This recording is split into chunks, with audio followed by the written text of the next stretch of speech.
پھر بھی لڑکپن یعنی بچپن کے زمانے سے لے کر جوانی تک کا جو ان کا اردو کلام تھا وہ انہوں نے اپنے دیوان غالب میں شامل نہیں کیا ہوا۔ تو اس وجہ سے ان کا جو فارسی کا کلام ہے وہ اردو کلام سے زیادہ ہے، کیونکہ انہوں نے اردو کے اندر بہت کم لکھا، اور جو لکھا ہے وہ بہت اعلیٰ پائے کا لکھا ہے۔ لیکن آج کے دور میں اگر غالب جو ہے آج زندہ ہے، اور آج اردو ادب کے وابستہ جو شعراء ہیں، اردو ادب کے بڑے بڑے شاعر ہیں، اور لوگ آج غالب کو شاعر مانتے ہیں، تو اس کی وجہ صرف ایک ہی ہے کہ ان کا جو چھوٹی سی دیوان غالب جو ہے وہ کتاب ان کی یادگار ہے، جس میں بہت اعلیٰ معیار کی شاعری کی گئی ہے۔ اس وجہ سے آج غالب کو بڑا شاعر کہا جاتا ہے۔ آگے ہے، غالب کے کلام میں زندگی اور کائنات کی بہت سی نازک اور باریک باتوں کی طرف اشارے ملتے ہیں۔ یعنی غالب کا جو کلام ہے، یعنی ان کا جو دیوان غالب ہے، اس میں زندگی اور کائنات کہتے ہیں دنیا، زندگی اور دنیا کی بہت سی نازک اور باریک باتوں، یعنی جو باتیں جو تھی بالکل چھوٹی چھوٹی معلوم ہوتی تھی، ان کو بھی غالب نے بہت بڑی بڑی بات کہہ کر اس کو بیان کرنے کی کوشش کی ہے، اور اتنے حسین پہلو سے پیش کیا کہ اس کی مثال گویا کہیں اور ملتی ہی نہیں ہے۔ غالب کے یہاں فکر کا پہلو زیادہ نمایاں ہے، نمایاں کہتے ہیں ظاہر، یعنی غالب کی جو شاعری ہے اس شاعری کے اندر فکر جو ہے وہ بہت زیادہ پائی جاتی ہے، اور جذبات کا کم، اور جذبات جو تھے وہ ان غالب نے بہت کم ظاہر کیے ہیں، یعنی ان کی شاعری کے اندر زیادہ فکر پائی جاتی ہے اور جذبات جو ہیں وہ کم پائے جاتے ہیں۔ تاہم ان کی شاعری منظوم فلسفہ نہیں ہے، یہ شاعری ایک خاص اور سوچنے والے ذہن کے مختلف تجربات کا اظہار کرتی ہے، اور ان کی یہ شاعری جو ہے یہ صرف کوئی فلسفہ نہیں ہے، بلکہ جو لوگ خاص سوچ رکھنے والے ہیں، ذہن رکھنے والے ہیں،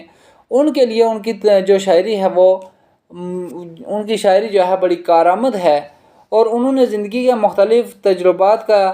مشاہدہ کرنے کے بعد یہ شاعری جو ہے انہوں نے پیش کی ہے، اور اس طرح ہمیں فکر و احساس کی نئی جہتوں سے آشنا کراتی ہے۔ اور غالب کی شاعری کے عنصر یہ سوچنے اور ذہن کو آمادہ کرنے کے یہ جو عنصر پایا جاتا ہے وہ ہمارے اندر فکر و احساس کی نئی جہتوں کو ہمارے اندر آشنا کراتی ہے، یعنی ہمیں ان چیزوں سے واقف کراتی ہے۔ زندگی کا کوئی مرحلہ ایسا نہ ہوگا جس پر ہم غالب کے کسی نہ کسی شعر کے ذریعے اظہار رائے نہ کر سکیں،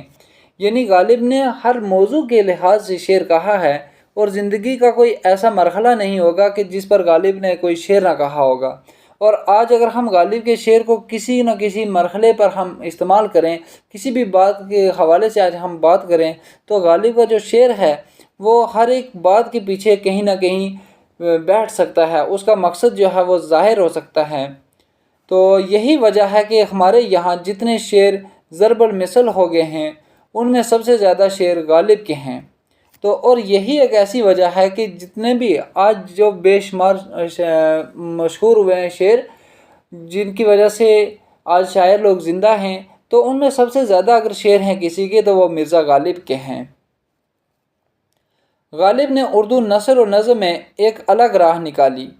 انہوں نے نہ صرف اپنے دور کو متاثر کیا بلکہ آنے والی نسلیں بھی ان سے فیض حاصل کرتی رہیں گی۔ یعنی مرزا غالب جو تھے انہوں نے نہ صرف